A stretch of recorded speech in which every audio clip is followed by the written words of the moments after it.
We're back at it again with another Fortnite Save the World video. As always, a like on the video is always very much appreciated, guys. I want this video to do very well so that other people can understand how they can increase their power level as fast and as effectively as possible in Fortnite Save the World.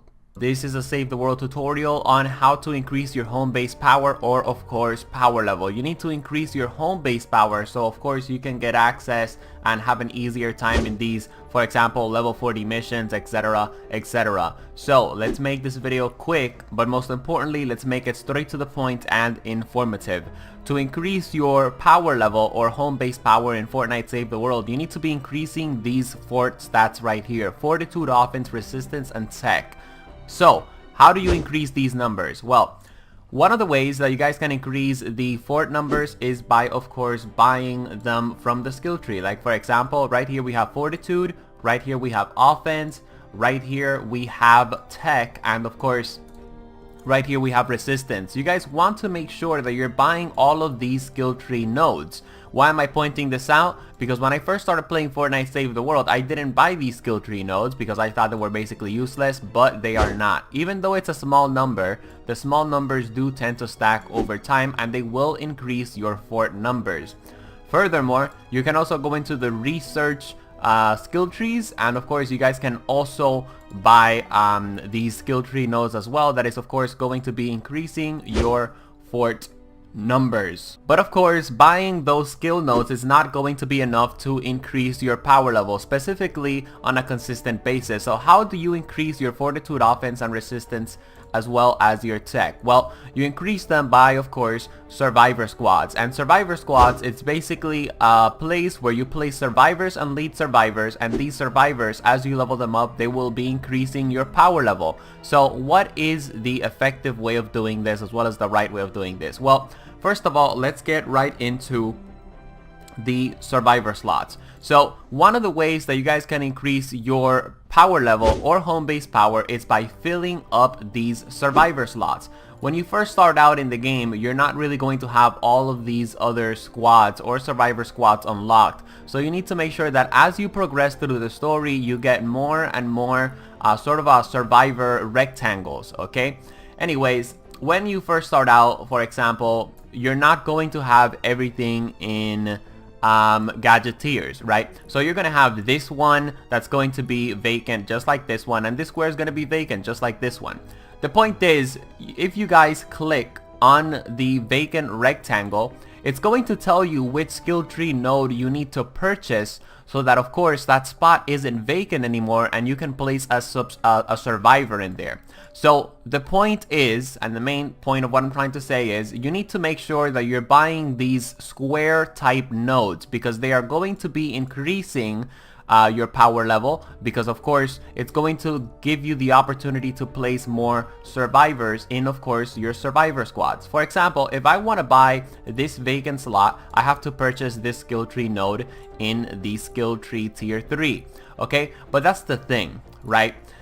As you keep unlocking these squads, as you keep unlocking these vacant slots, and you keep putting in survivors in there, your power level is going to keep increasing, but it's going to get to a point where you're not going to be able to purchase any more of these skill tree nodes because they're just out of your reach. So how is it that you go about increasing your power level when this happens? Well, if you cannot buy any more of these vacant slots to put survivors in, how you go about increasing your power level is, of course, by leveling up your survivors. But before we get into that, let's just talk about lead survivors real quick. There are two types of survivors. We have lead survivors, and then of course we have regular survivors. Now, lead survivors have this emblem, this little logo right here. And this logo that they have basically tells you which survivor squad they belong to. As you guys can see, this dude right here, he has the Fire Team Alpha Survivor Squad emblem, so I know he belongs in Fire Team Alpha. If we take a look at the gadgeteers, we can take a look that this lady right here has the gadgeteers emblem, and of course also belongs in the gadgeteers. So you want to make sure, guys, that you're placing leaders where they belong. You're placing lead survivors in the squad that they belong to. You can also know if the leader is on the squad that they belongs to if it says leader match. As you guys can see, all of these say leader match except this last one here, because I don't have a lead survivor for the Think squad. now that we got lead survivors out of the way, let's get right into, of course, how you can go about increasing your power level. So when you can't purchase any more of these skill tree nodes, I mean survivor nodes, okay, you're going to have to level up your survivors. If you guys can pay close attention, you guys can see that all of my survivors are at level 10. So the first thing that you want to do is you want to start leveling up all of your survivors to to level 10, okay? You want to make sure that all of your survivors are level 10 before you go about evolving any survivors, okay? As you guys can see, I'm power level 40 and I have barely evolved a couple of my survivors, okay? Now, what do I mean by evolving your survivors? Well, as you guys can see, this survivor is a 1-star survivor. Therefore, it means he can only go to level 10. But this survivor right here, he's a 2-star survivor, which means I can take him all the way to level 20. The point is, you want to make sure that you click on your survivors and then you click on view evolution and then you evolve them to 2 stars. Because when you evolve a survivor to 2 stars, that means, of course, you can get them from level 10 all the way up to level 20. Now, the question that a lot of people ask themselves is, which survivor should I go about leveling first? Well, you guys want to make sure that you prioritize all of your lead survivors. As you guys can see, all of my lead survivors are 2-star survivors, okay? And the reason for that is because I evolved them first. After you evolve your lead survivors, you guys want to make sure that, of course, you evolve your other survivors. So, for example, in Corps of Engineering, I evolved Steve Jobs to a 2-star lead survivor, and now I got this little guy right here, and guess what? I evolved him to level 2 and I raised him all the way to level 18. What you guys want to do next is basically just rinse and repeat. You guys want to get all of your survivors to level 20, then you want to evolve them. You want to get all of your survivors to level 30, and then you want to evolve them, and that's basically how you keep increasing your power level. If you have any questions, make sure that you ask them in the comment sections. I always reply to comments. So how do you increase your power level in Fortnite as fast as possible and as effectively as possible? Well, every lead survivor has a personality. This lead survivor has the dependable personality. So that means if I put other survivors in these survivor slots that also have the dependable personality, they're going to get a power boost. So this survivor is level 10 and she has 34 offense and she has the adventurous personality. However, this survivor is also level 10. He has 39 offense, but guess what? He has the dependable personality.